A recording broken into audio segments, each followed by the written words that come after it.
سلامونه لیدونکو د نن څو تازه او مهمو خبرونو ته ښه راغلاست. امریکایي الوتکو د هلمند ولایت په شورابک ولسوالۍ کې د شورابک په پوځي اډې هوایي برید کړی دی.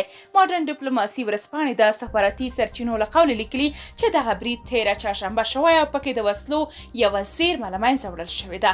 د یادونې وړ ده چې نن هم د هیواد یو شمېر سیمو کې بې پیلوټ الوتکې لیدل شوي، خو معلومه نه ده چې د کوم هیواد اړوند و.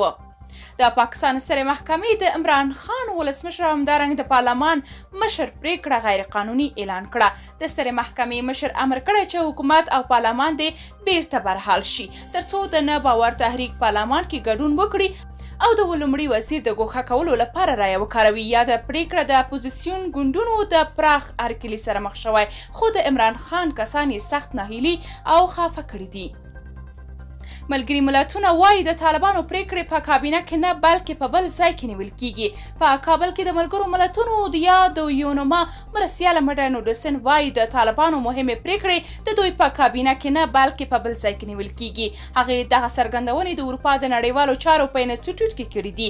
هغې ویلي د واک د ترلاسه کولو راهیسې د طالبانو د حکومت وضعیت مبهم دی. هغه څه چې موږ لیدلي دا دي چې د دوی مهمې پریکړې په کابینه کې نه بلکې په یو بل ځای کې نیول کیږي. نوموړي په دې اړه نور جزئیات نه دي ورکړي، خو له اوږدې مودې راهیسې پر طالبانو دا تور پورې کیږي چې له پاکستانه کوردینات او اوامر ترلاسه کوي.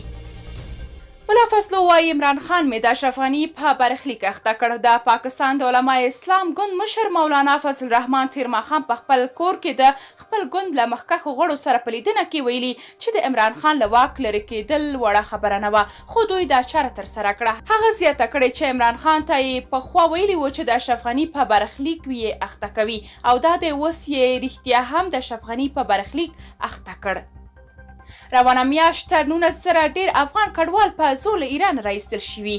د کډوالو او راستنېدونکو چارو وزارت وایي په روانه میاشت کې څه باندې 19,000 افغان کډوال له ایرانه هیواد ته راستنې شوي. د یاد وزارت چارواکو ویلي چې یوازې د وري میاشتې په دویمه ونې کې 1480 کډوال د هرات د اسلام قلعه بندر له لارې هیواد ته راستنې شوي چې له ډلې یې 4872 تنه په اجباري او په اختیاري ډول افغانستان ته راغلي. ویل کېږي چې په راستنې شویو کډوالو کې مېرمنې او ماشومان هم شامل دي. په ورته مهال یوازې تېره سهشنبې 4896 تنه د نیمروز له لارې افغانستان ته راستنې شوي چې له دې ډلې 4399 تنه په اجباري توګه له ایران راایستل شوي دي.